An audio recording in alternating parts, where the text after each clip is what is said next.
اعوذ باللہ من الشیطان الرجیم بسم اللہ الرحمن الرحیم۔ مسلم شریف حدیث نمبر 4223۔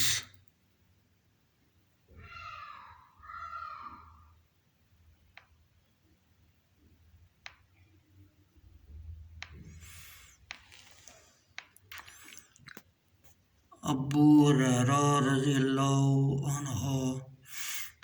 سے روایت ہے،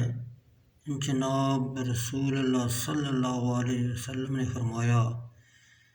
جب مر جاتا ہے آدمی تو اس کا عمل موقوف ہو جاتا ہے، مگر 3 چیزوں کا ثواب جاری رہتا ہے۔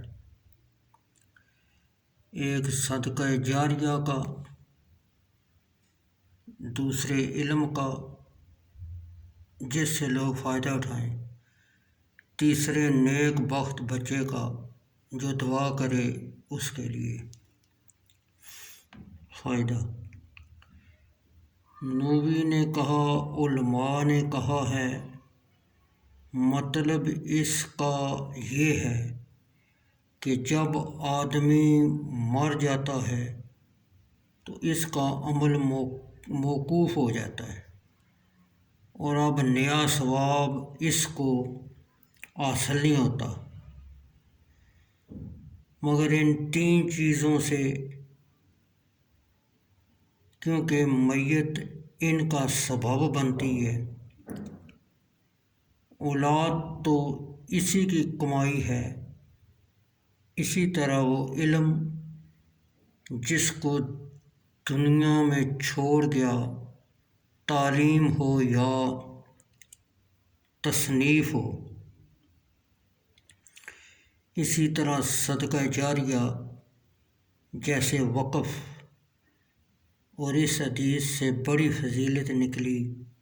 اس نکاح کی جو ولد صالح کی امید سے کیا جائے،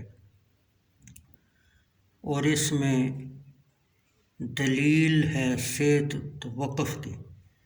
اور اس کی کثرت ثواب کی، اور بیان ہے علم کی فضیلت کا، اور ترغیب ہے اس کی حاصل کرنے اور پھیلانے اور چھوڑ جانے کی تعلیم، یا تنصیف سے یا شرع سے، اور ضروری ہے کہ تمام علموں میں سے وہ علم اختیار کرے جو سب سے زیادہ مفید ہے۔ پھر جو اس کے بعد اور یہ بھی ثابت ہوا کہ دعا کا ثواب میت کو پہنچتا ہے، اسی طرح صدقہ کا، اور اسی طرح ادائے قرض کا، اور اس پر اجماع ہے اور اس میں اختلاف ہے۔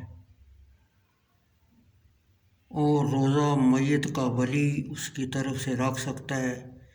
لیکن قرآن کا پڑھنا ثواب اس کا میت کو پہنچانا یا نماز پڑھنا تو امام شافعی رحمۃ اللہ علیہ اور جمہور علماء کا یہ مذہب ہے کہ ان چیزوں کا ثواب میت کو نہیں پہنچتا، اور اس میں اختلاف ہے، اور اس کا بیان اوپر گزر چکا۔